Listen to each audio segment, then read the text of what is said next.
Welcome to a special edition of History's Remnants, where we will dive deeper into the history of an item that I found recently. In a competition of badass American presidents, there are a couple that stand out.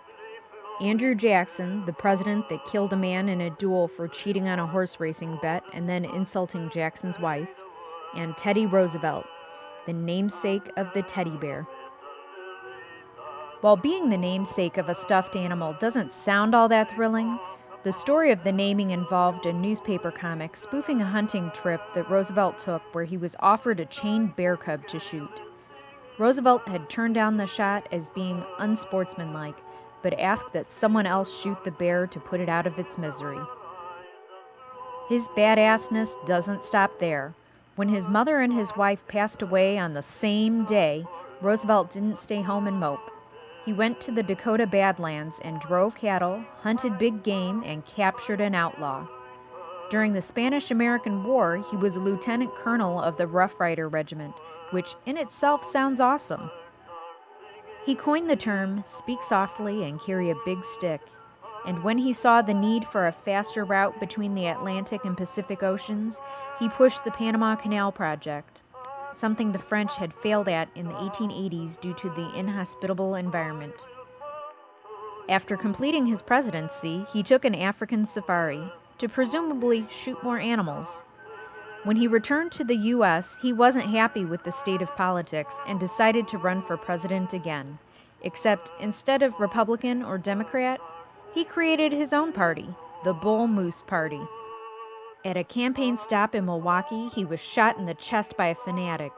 The bullet was slowed by Roosevelt's folded speech and steel eyeglass case, and his shooter was taken away. Although bleeding and in pain, Roosevelt proceeded to give his speech, merely asking the crowd to be quiet and stating, "I don't know whether you fully understand that I have just been shot, and it takes more than that to kill a bull moose." His speech had been 50 pages, and for 90 minutes he continued, and only when he finished his speech did he allow himself to be taken to the hospital. X-rays showed the bullet lodged against Roosevelt's fourth right rib on an upward path to his heart, and the doctors determined it was best not to operate. Roosevelt's final act of badassness that almost did him in was a self-declared mission to collect specimens for the American Museum of Natural History. He was 55 years old, but not ready to settle down. His expedition down the River of Doubt resulted in many of his men getting sick, the deaths of many of his animals, a poisonous snake bite that luckily only got the leather of his boot, several canoes lost or damaged in Whitewater Rapids, hostile natives, and even an injury to his own leg that developed an infection and needed surgery on the bank of the river. By the time the expedition was finally over, Roosevelt had lost a quarter of his body weight and developed ailments he called his old Brazilian trouble.